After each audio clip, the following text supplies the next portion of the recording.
Ayan. Hello guys, magandang araw sa inyo. Siyempre, magandang araw sa lahat ng viewers natin dyan. Yan, ngayon lang ulit tayo nakapag-upload kasi ito yung first video natin. Ngayon, first video pag uwi galing Dubai. So papakita ko sa inyo yung garden kasi magtatanim tayo ng gulay. Pero may tanim na dito sila ate, yung agitway, tapos ito yung kangkong, ito Chinese kangkong meron din. Pakita ko sa inyo guys, Chinese kangkong.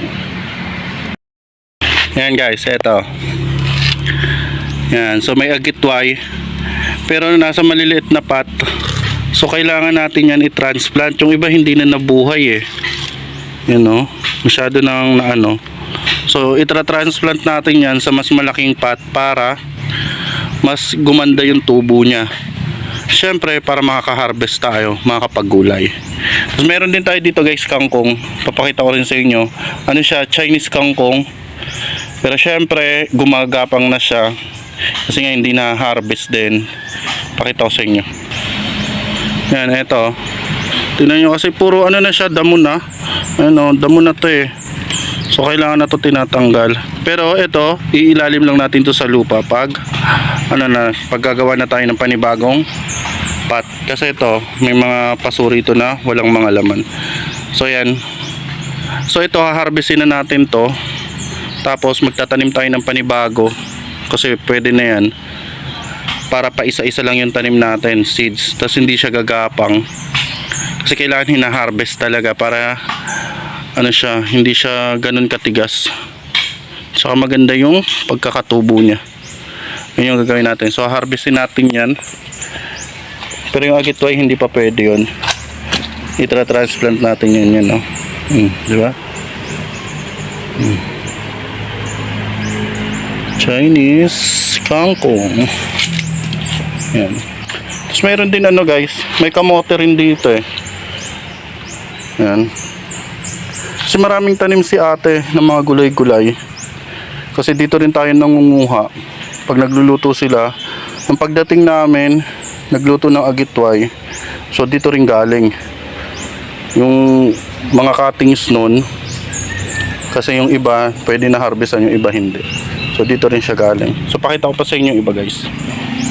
Yan. Ito naman mga kamatis. Yan. Kailangan lang talaga siya maano guys, kasi tingnan nyo, dry na yung lupa niya. Tapos hindi na siya, siksik na kasi yung lupa niya.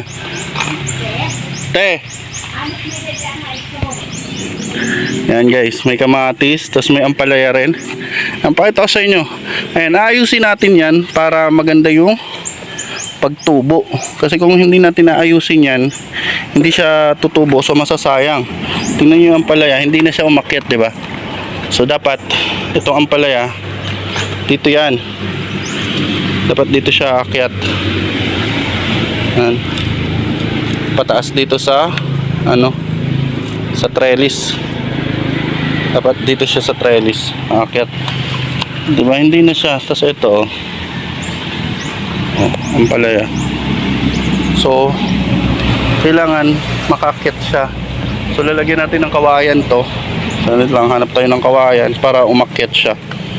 Yan, tapos ang palaya.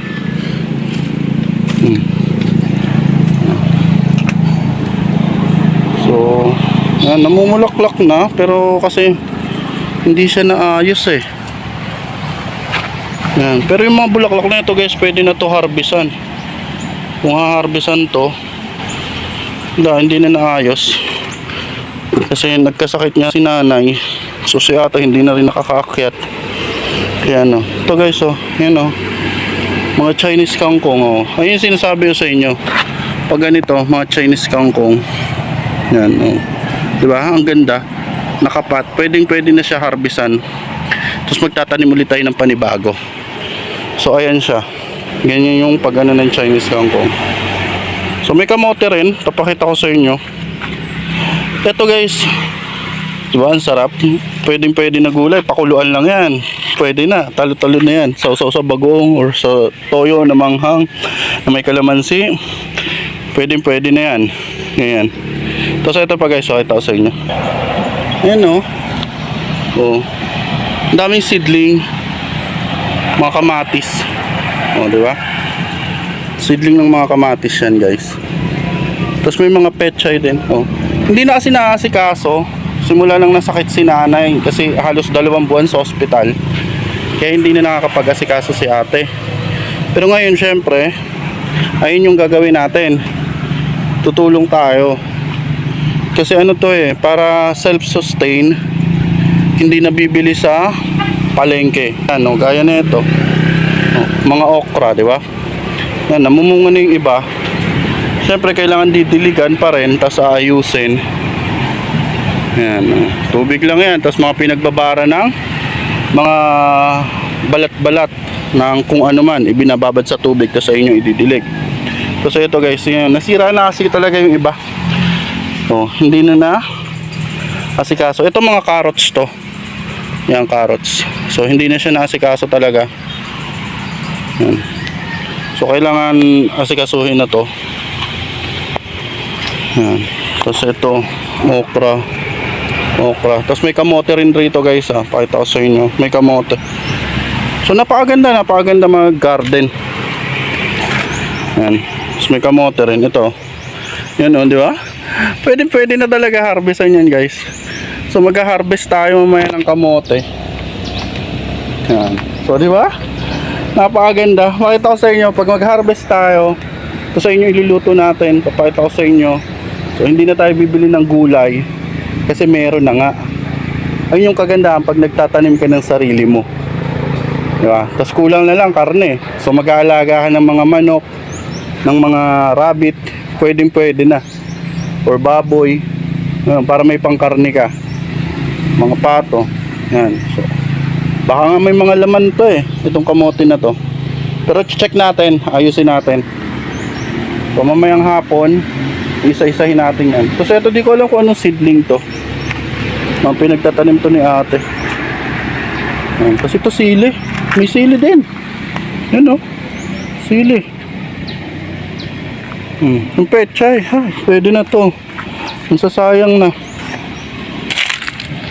Nasasayang na yung pechay. Pwede na. Mamaya pipitasin natin yan. Mag-harvest tayo guys. So yun guys. Ayun yung mga pananim dito na kailangan natin ayusin. Kasi nga wala naman tayong trabaho, 'di ba? Galing tayong abroad. Tapos umuwi, wala tayong trabaho. So ito yung gagawin natin ngayon, mag-garden. At the same time, syempre, mag-aalaga kay nanay. Kasi kailangan natin alagaan si nanay kasi yung sakit niya. So kailangan talaga mapukusan. So hindi tayo pwede umalis-alis ng bahay. Kaya ang gagawin natin para makakatipid pa rin, hindi bili ng pagkain, magtatanim tayo. So ayan, nakita niyo yung pananim, aayusin natin yan.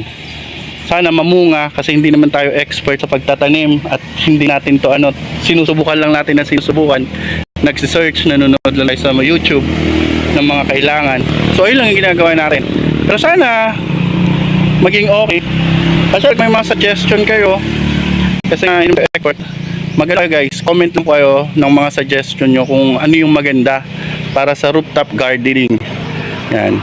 Kasi yung ibang pananim natin, mga exclusive na siya, hindi ko na sa inyo pwede pakita yung mga yan. So ang pinapakita ko lang sa inyo so yung iba hindi na pwede. So yun lang guys, hanggang dito lang. So sa susunod na video natin, papakita ko sa inyo, mag-harvest tayo ng gulay. Yung mga pwede na i-harvest dito. Tapos yung iba tatanggalin na natin kasi hindi na talaga siya tutubo. So nasira na siya kasi napabayaan na nga. Pero syempre aayusin natin paunti-unti. Tapos magtatanim ng panibago. So yun guys, hanggang sa muli. Kung di pa kayo nakasubscribe, please click subscribe and click the bell button para ma-notify pa kayo sa iba nating videos na i-upload. So yun lang, maraming salamat.